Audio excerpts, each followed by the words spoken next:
नमस्कार, IND 121 में आपका स्वागत है। मैं हूं आपके साथ नवीन पुरोहित और आज हमारे साथ चर्चा करने के लिए मौजूद हैं शैलेंद्र शर्मा जी, अध्यक्ष हैं मध्य प्रदेश कौशल विकास एवं रोजगार निर्माण बोर्ड के। नमस्कार शैलेंद्र जी, आपका IND 24 में बहुत बहुत स्वागत है। थैंक यू नवीन भैया। हर हाथ को काम, ये आज समय की ज़रूरत है। बेरोजगारी को लेकर सरकार पर सवाल है, आपकी एक प्रतिक्रिया चाहूँगा। किसी भी प्रगतिशील समाज में सरकार से सवाल ये इस बात का द्योतक होता है कि वो सरकार गतिमान सरकार है। उससे ऐसे सवाल जो कि न सिर्फ देश के भविष्य से बल्कि देश के विकास से जुड़े हों, वो सवाल लगातार जनता के बीच में से सरकार से उठने चाहिए। ज़रूरत इस बात की है कि उन सवालों के जवाब भी सरकारों से आने चाहिए। अच्छी बात पिछले कुछ वर्षों में ये है कि ये सरकार, नरेंद्र मोदी जी के नेतृत्व वाली ये केंद्र की सरकार, भारत की सरकार सवालों से भाग नहीं रही है। सवालों का सामना करके उनके जवाब ढूंढ के और उनके जवाबों को सामने ला करके उस पर काम करने की हिम्मत दिखाती। अभी केंद्र सरकार ने एक महत्वाकांक्षी, उनका विचार कहें, योजना कहें, अग्निवीर जो है एक योजना को लॉन्च किया है और उसका परसेप्शन ये है कि जो देश सेवा में जाना चाहते हैं और मातृभूमि की रक्षा करना चाहते हैं, वो उनको बहुत अर्ली एज में एक अच्छा अवसर मिलेगा और उसमें से जो बहुत ही क्वालिफाइड लोग होंगे वो नियमित सेना में चले जाएंगे। और ये जो 4 साल का प्रशिक्षण है, ये प्रशिक्षण प्लस उनको उसके एवज में मानदेय भी है, जो कहीं ना कहीं उनकी लाइफ को वेल स्ट्रक्चर तो करेगा ही। उसको लेकर पूरे देश में एक भ्रम का वातावरण है, बहुत गंभीर परिस्थितियां हैं, जगह जगह आगजनी हो रही है। तो चूंकि कौशल विकास विभाग है, अपने आप में कौशल को विकास करने वाली बात है ये, तो मुझे लगता है कि मध्य प्रदेश में आपको इसमें इनिशिएट लेना चाहिए लोगों को जागरूक करने के लिए। निश्चित रूप से सरकार ने जो अग्निपथ अग्निवीर योजना जो लॉन्च की, उसको लेकर के मध्य प्रदेश सरकार अपने स्तर पर सरकारी विभागों में जिस तरह से जो काम किया जा रहा है, इसके प्रचार प्रसार को लेकर के, जिससे कि समाज में भ्रम ना हो, उसमें समय रहते सक्रिय रही। इसलिए शायद उसका कुछ असर ये दिखता है कि मध्य प्रदेश पे उस तरीके की बातें अभी आपको कहीं समाचारों में कम सुनने को मिलेंगी, जैसा कि अन्य राज्यों में भ्रम फैला करके युवाओं को सड़कों पर लाने का प्रयास किया गया। उसमें कुछ राजनीतिक दलों के मैं नाम नहीं लूँगा, निहित स्वार्थ है दिखते हैं, जो कि बिना किसी बात के और लोगों को सड़कों पर ले आते हैं, अराजकता फैलाने की स्थिति। भाई ठीक है, कोई बात, कोई योजना आई है, उसको कम से कम कहीं चर्चा करने के तरीके हैं। चर्चा करने, सड़क और पत्थर थोड़ी चर्चा करने का या इसका तरीका है, करना चाहिए। लेकिन मध्य प्रदेश में आपने देखा होगा, मध्य प्रदेश में इसको लेकर के ठीक है, कुछ जगह कुछ विरोध प्रदर्शन कहीं दिखे हल्के फुल्के, लेकिन वो भी NSUI और प्रायोजित, कांग्रेस प्रायोजित थे। बाकी कोई ऐसी जनमानस में बात अभी तक नहीं दिखी है।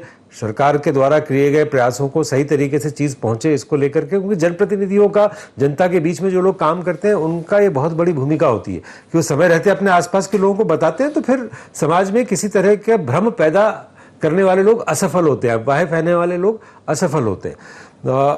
अभी कल ही मेरे बोर्ड में भी इसको लेकर के बात हो रही थी, अधिकारियों से हमने चर्चा की है। मध्य प्रदेश रोजगार निर्माण बोर्ड और मध्य प्रदेश का आयुक्त रोजगार संचालक, रोजगार संचालनालय जो है, ये यहाँ पर मिलिट्री और एयरफोर्स की जो अपनी भर्तियाँ होती हैं, उनके साथ ये मिलकर के काम करते हैं। उसमें जो उनका कैंपेन, उनकी पब्लिसिटी, उनकी कहना चाहिए उसको मोबिलाइजेशन का जो काम है, वो मध्य प्रदेश का रोजगार संचालनालय करता है। तो कल ही मेरी जो हमारी जो CEO हैं और रोजगार संचालनालय के आयुक्त हैं, उनके साथ कल बात हो रही थी। उन्होंने पूरा एक उसका पत्र सारे कलेक्टर्स को भेजा जा चुका है, इसमें क्या योजना है, कैसे लोग पार्टिसिपेट कर सकते हैं, क्या इसके फायदे हैं, कैसे बच्चों को बताना, ये सब चीज़ें ऑलरेडी प्रारंभ हो गई है, कलेक्टर्स तक पहुंच गई है। वहाँ उनको, वहाँ के जो भर्ती, हमारे यहाँ भर्ती के केंद्र कुछ है, भर्ती की योजनाएं चलती हैं, सेना की भर्ती अपने यहाँ हमेशा होती रहती है, तो उसमें उसके प्रचार प्रसार करने का जो काम सरकार के विभागों के पास है, हमारे पास है, वो उसको समय रहते हुए ठीक जहाँ पर पहुँचाना है वो काम, ताकि किसी प्रकार की कोई ये खड़ी ना हो, लोगों को कोई कन्फ्यूजन है तो उनके प्रश्नों के जवाब देना, ये सब चीज़ें उसमें शामिल है। एक बड़ा 2 पेज का पत्र है पूरी गाइडलाइंस के साथ, सारे कलेक्टर्स को भेजा गया। अगर मैं वार्षिक दृष्टिकोण से बात करूं तो तिमाही, छिमाही और सालाना ये असेसमेंट के टाइम होते हैं। तो बतौर बोर्ड के अध्यक्ष 1 क्वार्टर तो पूरा हो गया है, तो मैं सेल्फ असेसमेंट की बात करूंगा। बड़ा अच्छा एक शब्द जो है आयकर विभाग ने दिया है, सेल्फ असेसमेंट, कि आप अपना स्व आकलन करिए। तो एक ईमानदार आकलन आपसे चाहूँगा कि चूँकि बहुत कम समय है, लेकिन फिर भी जो जिस डायरेक्शन में चीज़ें चल पड़ी हैं, कितना आपको लगता है कि ठीक दिशा में चल रहे हैं? दिशा तो ठीक है, लेकिन आप कहें सेल्फ असेसमेंट, तो सेल्फ असेसमेंट पे मतलब मुझे कोई कहने में इसमें संकोच नहीं है कि इतने कम समय में जो कुछ भी मैं कर पाया हूँ वो मुझे लगता है कि शायद 10 या 15% ही है अभी। मुझे साल के बचे हुए हिस्से में 85% और करना है।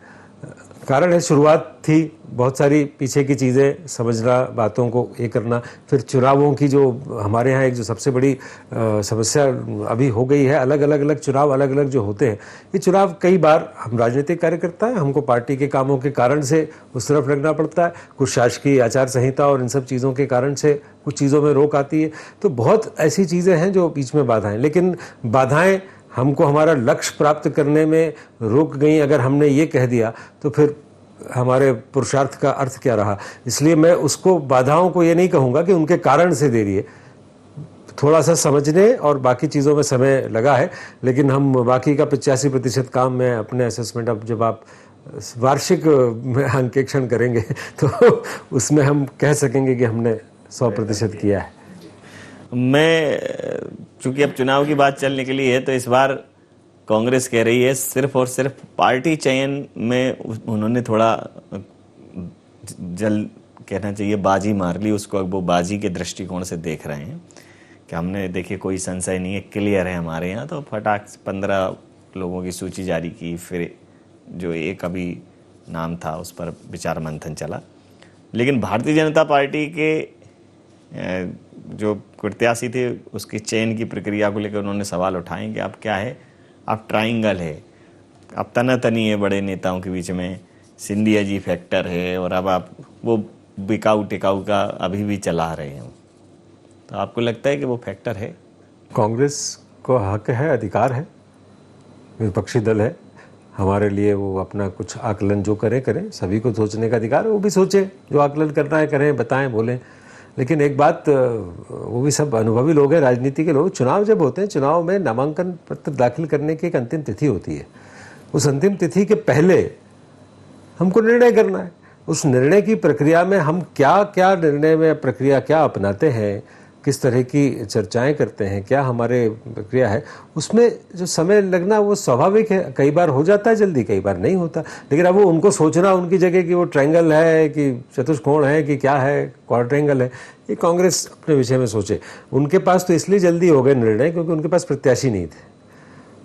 जब प्रत्याशी नहीं थे तो या तो कोई विधायक को मनाने में जितना भी टाइम लगा हो, ज़्यादा टाइम नहीं लगा होगा, क्योंकि विधायक को मुख्यमंत्री ने कहा होगा बेटा अगली बार टिकट चाहिए तो चुनाव लड़ो महापौर का। बड़ी सिंपल सी बात कह रहा हूँ। नहीं तो देखिए, इस समय में, इस दौर में, जब मध्य प्रदेश में राजनीति में इतने नए लोग हैं, सक्रिय लोग हैं, स्थानीय स्तर पर इतनी सक्रियता है कार्यकर्ताओं में, उस समय आपको प्रत्याशी नहीं मिले, आपको विधायक चुनाव लड़ाने पड़ रहे हैं। आपको नेताओं की पत्नी और रिश्तेदारों के अलावा कोई, तो उनको इसलिए समय नहीं लगा क्योंकि उनके पास प्रत्याशी नहीं थे। कम लोगों में चयन करना है, कर दिया, और जिनको मालूम है कि यार जीतना भी इतना है नहीं, तो लोग आए नहीं आगे। यहाँ भारतीय जनता पार्टी में एक प्रक्रिया के तहत हम लोगों ने त्रिस्तरीय व्यवस्था बनाई। ये भारतीय जनता पार्टी की प्रक्रिया है, नड्डा जी फैक्टर है, क्योंकि नड्डा जी आए, उन्होंने कहा देखिए नेता पुत्रों को टिकट नहीं मिलेगा, बहुत क्लियर कहा उन्होंने। फिर उन्होंने ये भी कहा कि एक व्यक्ति एक पद, फिर एक एज का भी फैक्टर, तो एक नई परिस्थिति ही निर्मित कर दी। और शायद मुझे लगता है कि बहुत जल्दी आपको उस परिस्थिति को फेस करके और डिसीजन लेने की स्थिति बन गई थी। बहुत ज़्यादा समय नहीं था नड्डा जी के आने पर, जब उन्होंने ये सब बातें कही और उसके बाद चुनाव की जो तिथि घोषित हुई, इसमें बहुत समय नहीं था। तो एक तरीके से पूरा सिनेरियो ही चेंज हो गया था। नहीं, पार्टी की, मैंने कहा ना, एक त्रिस्तरीय व्यवस्था हमारे यहाँ चयन की किसी भी चुनाव में, खासकर जो स्थानीय निकायों के चुनाव होते हैं, त्रिस्तरीय व्यवस्था हमारे यहाँ बनी हुई है। और ये माननीय राष्ट्रीय अध्यक्ष जी के प्रवास के दौरान उन्होंने उस बात को ही रिपीट किया, उसमें कोई नई चीज़ नहीं थी। हमारे यहाँ कार्यकर्ता की विनेबिलिटी, उसका फैक्टर, उसको ये तो देखा ही जाता है ना, ये हमेशा देखा जाता है। अगर कोई किसी राजनीतिक परिवार से व्यक्ति है, वो जीतने की क्षमता रखता है, तो उसके लिए उस पर विचार होता है, ऐसा नहीं कि विचार नहीं होता।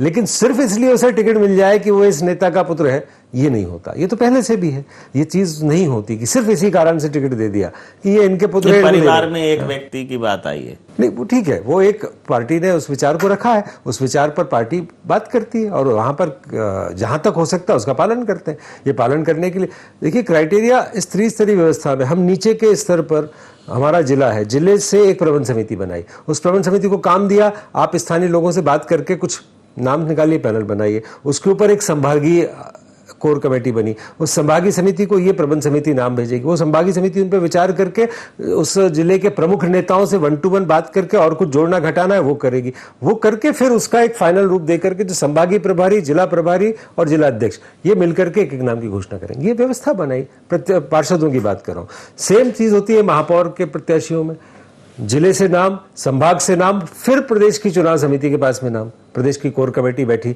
सब लोगों ने बात की, चर्चा की, ये नाम जिले से आए। तो इन प्रक्रिया में समय लगता है। यहां एक व्यक्ति को तय नहीं करना कि कारपोरेट के सीईओ साहब ने वहां बैठ करके माननीय कमलनाथ जी ने तय कर लिया, दिग्विजय सिंह जी ने 2 नाम दिए, इनने 4 नाम दिए, उनमें से देखा कौन एडजस्ट हो सकता है, कर गुरा के घोषणा कर दी। ये प्रक्रिया नहीं है, इसलिए हम लोगों को समय लगता है और समय लगना कोई बुरी बात नहीं है। हाँ, 18 तारीख के पहले कर लिया। आपको याद दिलाना चाहता हूँ समय की बात पर, जो इतनी बड़ी बड़ी बात करें ना, जल्दी कर दी, जल्दी कर दी। वो चुनाव याद करें, कांग्रेस को भोपाल, इसी भोपाल में वो विधानसभा और नगर निगम को चुनाव याद करना चाहिए 1999 का। बांट नहीं पाए थे टिकट, सरकार थी यहाँ पर, दिग्विजय सिंह जी मुख्यमंत्री थे, 3 बज गए थे, टिकट की घोषणा नहीं कर पाए थे और वहाँ हजूम लगा हुआ था, मैं तो उसका गवाह हूं, वहीं था, आंखों देखी है मेरी, कलेक्ट्रेट के सामने हजूम लगा था कि सूची आने वाली है कांग्रेस कार्यालय से, किसको बी फार्म जाएगा, किसी का सूची लेके कोई नहीं आ पाया, कपड़े फटे और लोगों की इतनी धमा चौकड़ी मची, कागज वागज फाड़ दिए गए वहां के जिला अध्यक्ष और सबके, और फ्री फॉर ऑल कर दिया गया और 2 पत्नी के चुनाव चिन्ह पर कांग्रेस के लोगों को चुनाव लड़ना पड़ा था। हाथ का पंजा चुनाव चिन्ह नहीं दे पाए थे। क्या बात करते हैं ये लोग, बात करते हैं। ये जो आपने कहा धमा चौकड़ी और खींचतान, तो अभी जब सूची जैसे जैसे जारी होती चली जा रही हैं, ये तो भारतीय जनता पार्टी और कांग्रेस दोनों तरफ मचा हुआ है। मतलब असंतुष्टि के स्वर तो आपके यहाँ भी फूट रहे। देखिए, जिनको टिकट मांगने वाले जब ज़्यादा होते हैं, जिनको नहीं मिलेगा, तो कहीं ना कहीं एक थोड़ा सा नाराज़गी रहती है, रहेगा। भारतीय जनता पार्टी में उसके लिए स्थान है। अपील, हमारी तो अपील समिति भी घोषित कर दी। कांग्रेस ने कोई अपील समिति आपने कभी पढ़ा, सुना कहीं अपील समिति बनाई है? मैंने तो नहीं पढ़ा। मैंने कहा ना, प्रक्रिया के तहत हमारे यहाँ संभागीय समिति, चयन समिति घोषित करके उसके पहले अपील समिति की घोषणा, सार्वजनिक घोषणा हो, अपील समिति बनती है। अपील समिति में 3 लोग हैं, पार्टी के प्रदेश के पदाधिकारी, प्रदेश की तरफ बनी। उनके समक्ष क्या अपील कर सकते हैं किसी निर्णय के विरोध में? हाँ, कार्यकर्ता अपील करता है, अपील के बाद उस अपील पर विचार होता है, उसको प्रदेश के नेतृत्व से भी चर्चा होती है कि इसका ये आया हुआ, अगर वो लगता है कि हाँ ये ठीक है, बदलना, तो बदलते भी है टिकट।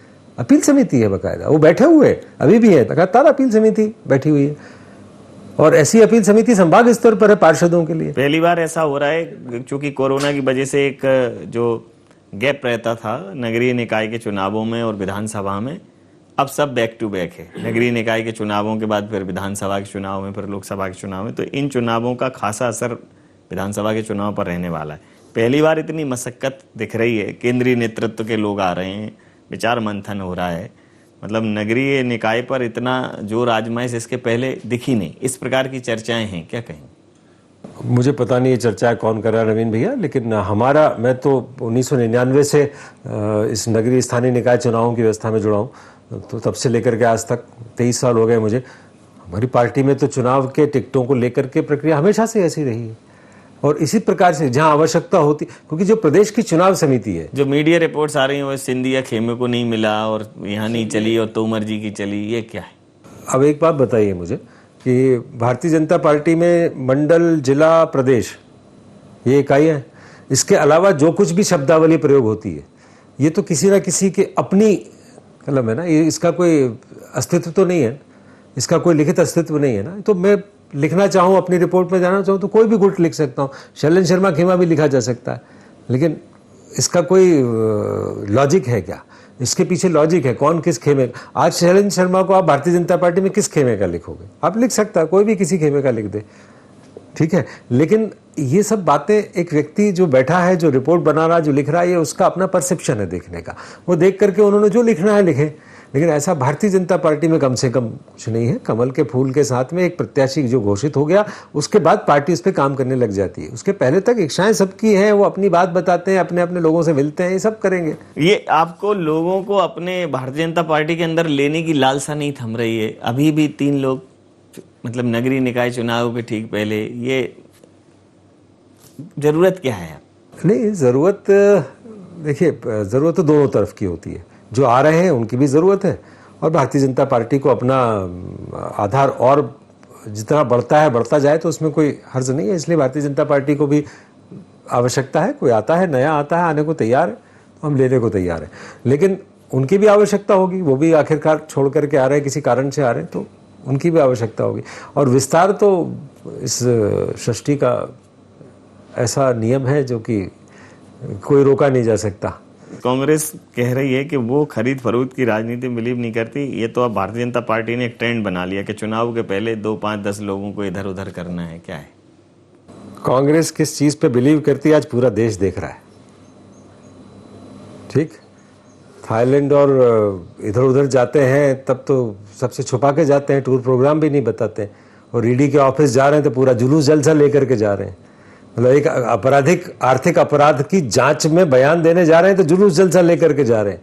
और वैसे कहाँ जाते हैं पूरी दुनिया में घूमने, किसी को बताते नहीं कि पारिवारिक हमारी व्यक्तिगत यात्रा, ठीक है, उनका विषय। लेकिन वो क्या होता है और क्या बिकता है, क्या खरीदा जाता है, ये तो कांग्रेसियों से बेहतर कौन जानता है। इस देश को कितनी बार बेचा, कैसे कैसे बेचा, कहाँ कहाँ बेचा, ये 1947 से अगर उसके पहले से अंग्रेजों के हाथों बेचा, वहाँ से अगर गिनना शुरू करेंगे तो जवाब नहीं दे पाएंगे। ये इनके पास कोई जवाब नहीं है कांग्रेसियों के पास। इनको और कोई आरोप नहीं है तो ये आरोप लगाना संभाल सके नहीं सरकार।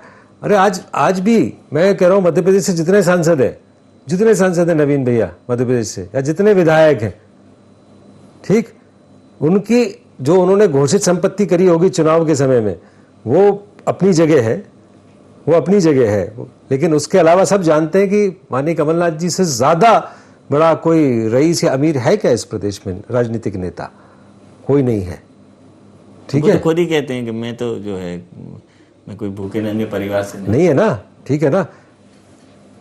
अब जो बात करते हैं कि सब खरीद फरोख्त करने की बात आती है, भाई साहब पूरे कांग्रेस का वो हिसाब तो रख दें कि जिस तरह से खर्चा किया जा रहा है, जो चीज़ें होती हैं, जो उनका सोशल मीडिया चलता है, बाकी चीज़ें चल रही हैं, पार्टी में जो हो रहा है, अभी जो कुछ हुआ, इसके खर्चे कौन दे रहा है, कहाँ से हो रहे हैं?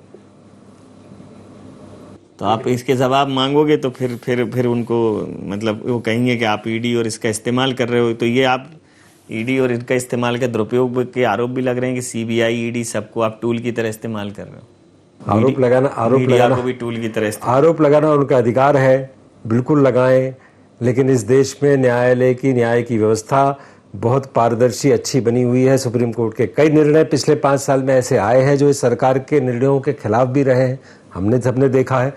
बहुत सारे मामलों में आज भी कोर्ट बोलती हैं सरकार को, कई मामलों में अपने फैसले पर पुनर्विचार करना पड़ता है। तो ऐसा नहीं है, इनको अगर कोई भी बात है ना अदालत, करने दो ना, काम साफ सुथरे हो तो निकल आओगे। इतने क्यों परेशान हो रहे हो?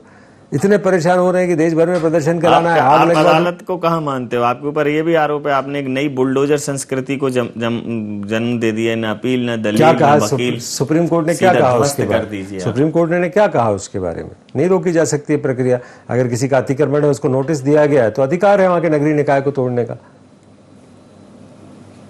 ये कहाँ अदालत के खिलाफ हो गई बात? दिग्विजय सिंह तो ट्वीट पे ट्वीट कर रहे हैं। दिग्विजय सिंह जी ट्वीट करें, अभी ट्वीट के बारे में अदालतों ने कोई निर्णय नहीं लिए हैं, नहीं तो उन पर भी बुलडोजर चलाने का जिस दिन अदालत अधिकार दे देगी तो उनके ट्वीट्स पर भी बुलडोजर चलेंगे। इस प्रकार के ट्वीट जो समाज को तोड़ने का काम करते हैं, इस प्रकार के ट्वीट जो भ्रम फैलाने का काम करते हैं, इस प्रकार के ट्वीट जो लोगों को अराजक बनाने का काम करते हैं। दिग्विजय सिंह जी बहुत शुरू से उनकी आदत है, वो लगातार ये करते हैं। कितनी बार तो उन्हें खुद डिलीट करना पड़ता है, उन्हें खुद बुलडोजर चलाना पड़ा उनको अपने ट्वीट पर। कहाँ का कहाँ, कहीं का कुछ भी करना अब क्या है। भोपाल देखेगा, जी मामा थे, अब वो उनको आप लोगों ने बुलडोजर मामा की संज्ञा दे दी। नहीं, ये वही है ना, जैसे आप कहते हैं कि ये गुट और वो गुट और इसका, वैसा मीडिया ने एक शब्द कॉइन किया है, हो गया। जनता के बीच में से कई बार नेताओं के लिए कई प्रकार, अब मामा कोई भारतीय जनता पार्टी ने तो नहीं कहा था शिवराज जी को, जनता के बीच में से आया वो शब्द है, लोगों ने जो बोलना शुरू किया, चलता है। अब सोशल मीडिया में आजकल ऐसे ऐसे शब्द चलने लगते हैं कि लोगों की जुबान पर चढ़ जाते हैं। तो कितने 98 थे? 16 आपके पास ही है, जो भी है खोने को। तो कांग्रेस के पास तो जो है सो पाने को है। 16 की 16 नगर निगम आपके पास है। 16 की 16 फिर जीतेंगे। तो 16 आने सच निकलना बहुत टफ होता है। देखिए भारतीय, आप एक बात, मैं आपको एक बात कहूँ, आपसे ही पूछता हूँ, नगर निगम ये 2 साल थोड़ा सा विलंब हो गया चुनावों में, कोरोना और इन सब विषयों से, लेकिन इसके पहले जब भी भोपाल, आप तो भोपाल ही रहे, नगर निगम में जितने भी हैं 16 नगर निगम भोपाल के लिए, मोदी जी की सरकार के, केंद्र की सरकार के आने के पहले नगर निगम और नगर पालिकाओं की स्थितियां क्या थी, खासकर स्वच्छता की मैं बात कर, एक ही पैमाने की बात, जनता पूरी उसमें, उस आंदोलन में पूरे देश की जनता जुड़ी है। कोई आज भाजपा का अकेले का काम नहीं है, या भाजपा ने कर दिया हो, शहरों की तस्वीर बदलती हो, ऐसा बिल्कुल हम दावा नहीं करते। लेकिन एक व्यक्ति ने सोच करके आज छोटी छोटी नगर पालिका कंपटीशन कर रही है कि हमको नंबर 1 आना है स्वच्छता में। ये क्या है? ये पहले कभी हुआ देश में? तो इस भाव के बाद और ये जागृति आने के बाद, गीला कचरा और ऐसा बेस्ट वैसा बेस्ट, ये कभी आया क्या किसी के ध्यान में? पहले भी आ सकता था, लेकिन ये भाव आया, ये जिस सरकार और जिस नेतृत्व के कारण लोगों में आया, नगर पालिकाओं में, नगरों में स्वच्छता को लेकर के जिस तरह से आंदोलन खड़े हो गए हैं, जिस तरह से अब तो कोई जनप्रतिनिधि से बच नहीं सकता। लोग फोन करके फट से कहते हैं आज गाड़ी नहीं आई कि भैया मेरे यहाँ ढेर लगा है। ये चीजें जो परिवर्तन आए, कौन लाया? और ये जो लाए हैं उनको क्या दोबारा नहीं लोग लेकर के आएंगे? क्यों नहीं लाएंगे? किसको शक होना चाहिए? मैं तो बात ही नहीं कर रहा किसी व्यक्ति की, छोड़ दो व्यक्ति, ये विचार लाने वाले लोग कि नगर भी साफ हो सकते हैं, नगर की सरकार में कंपटीशन हो सकता है, एक दूसरे से कंपीट करेंगे, कौन नंबर 1 है कौन नंबर 2, कितना ये होता है। अभी तो देखिए आप, कुछ ये भी आए थे कि नहीं हमारे नंबर इस कारण से कम हो गए, उसमें जनता का फीडबैक भी, सारी चीजें, ये इतना